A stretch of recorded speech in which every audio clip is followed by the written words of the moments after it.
በጣም ነው የምትገርሙት አይደል? በጣም ኦርቶዶክስን ከለላ አርጋችሁ ኦርቶዶክስን ተሰጋስጋችሁ ኦርቶዶክስ ስር ተወታትፋችሁ ማለት ነው።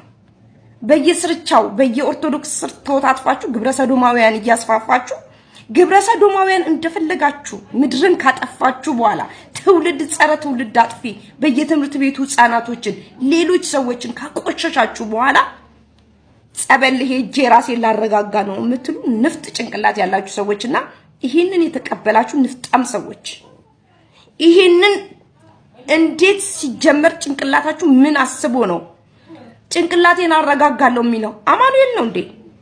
ጸበል ቦታ ያሉትን ገዳማት ቦታ ያሉትን ጸበል ለህክምና ያሉትን ደሞዛ ሊበቀላቸው ነው እንጂ የትኛው የእግዚአብሔር ቃል ነው ግብረሰዶማውያን የደፈራችሁ ኑ እናንተ ኃጢአተኞች ናችሁ ወደኔ ብሎ ያለው? የትኛው መጽሐፍ ቅዱስ ላይ ነው ያለው?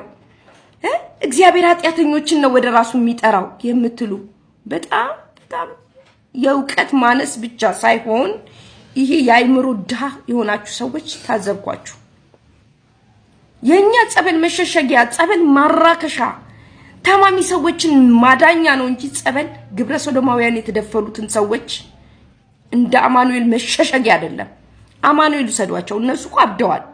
እነሱ አማኑኤል ነው የሚያስፈልጋቸው እንጂ ጸበል አይደለም። ጸበል ኦርቶዶክስ ለምን ቸርች አይልም?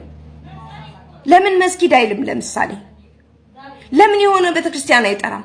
ሁሉ ጊዜ እንደዚህ አይነት ቆሻሻ እንደዚህ ልክስ ሰዎች እንደዚህ አይነት ተራ ሰዎች ምድርን ትውልድን የሚያጠፉ ሰዎች ሲመጡ ኦርቶዶክስን መሸሸጊያ የሚያደርጉ ሰዎች ተቀባዮቹ ደግሞ ኦርቶዶክስ ያልሆኑ ሰዎች ናቸው።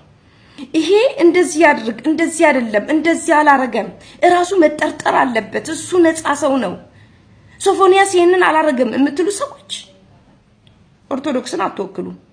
ጸበል ሄዷል ራሱን ሊያረጋጋ አትወክሉም። አይመለከታችሁም እናንተ። የምን አባቱ ጸበል ነው የሚሄደው? በህግ መጠየቅ አለበት መቀጣት አለበት። ቆሻሻ ሰዎችን ደግሞ መቁረጥ። ይሄ ደግሞ ያናደደኝ ይሄኛው አንደኛው ባለጌው ደግሞ ያናደደኝ ጠርቶታል። ጎበዝ ነው በአንድ ጎኑ በጣም ሳላደንቀው አላልፈም። ጠርቶታል እስከ አልጋው ድረስ ወስዶ እዛው ስር አድርጎ ማለት ነው እዛው ለህግ ማስረከብ ሲችል ትግል ወይ በደንብ አልቀጠቀጡት በደንብ አልከተከቱት። የእውነቴን ነው የምላችሁ እኮ በጣም ከህሊና የወጣ ቆሻሻ ሰዎች ደግሞ አሁን ሚዲያ ላይ እየመጣችሁ እሱ ራሱ መጠየቅ አለበት እሱ ማነው ከየት አመጣ ስልኩን እንደተቀያየሩ ምናምን እንዴ። ትውልድ አጥፊዎችን ሁላችንም እንከታተላለን እኮ ጸረ ትውልድ አጥፊዎችን ሁላችንም ሚዲያ ላይ እስካለን ድረስ እናጋልጣለን። ለምንድነው የምትቃወሙት? ስለሆናችሁ አንቀበላችሁም እኛ። በጣም ባለጌዎች ቆሻሻ ብቻ አይገልጻችሁም። ይሄን ልጅ ዞራችሁ የምትቃወሙት ሰዎች ምናችሁን እንደሚያማችሁ ግን አላውቅም። እያበረታታችሁ እያስፋፋችሁ ቦሌ ላይ ያለው አሁን በየመንገዱ በየሆቴሉ ያየናቸው እህቶቻችን ሴት እህቶቻችን 16 17 በየግሮዘሪው በየካፍቴሪያው በየማሳጅ ቤቱ የምናያቸው ሀብታሞችም ይሁኑ ሌላ ቦታም ትልቅ ቦታ ያሉ ሰዎች ከፍ ያሉ ቦታ ሰዎች ይሄ ነገር እንዲስፋፋ ኢትዮጵያ ላይ የተፈለገ ነው። ዞራችሁ አድራጊውን ትታችሁ ድርጊቱን ተቃዋሚውን ፊታችሁን አዙራችሁ አይሆንም።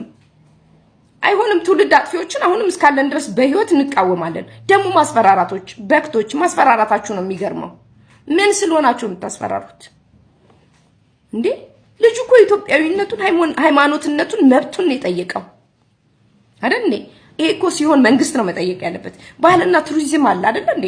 ኢትዮጵያ ውስጥ ባህልን የጠበቀ ስርዓትን ያከበረ ትውልድ መፍጠር መቻል አለበት። ምንድነው የምታበረታቱት?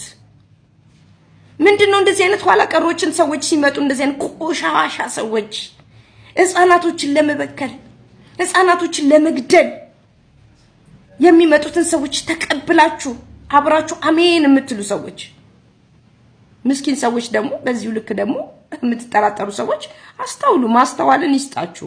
ልክ ያልሆነ መስመር ላይ ናችሁ ያላችሁት። ልክ ያልሆነ ማለት ነው። አብዛኛዎቹ ትናንትና አሁን ልጁ ቤት ገብተው ሲጠይቅ በተለይ በጣም ክፍታፍ ምናቃቸው ሰዎች አሉ። ተራ ሰዎች ማለት ነው። ተሰጋስገው እንደዚህ አይነት ስራ የሚሰሩ ቆሻሻ ሰዎች እነሱ ጠያቂ ሆኑ። ጭራሽ ክፍተት እየሰጣችሁ ያሳዝናል። ቆሻሻ ናችሁ።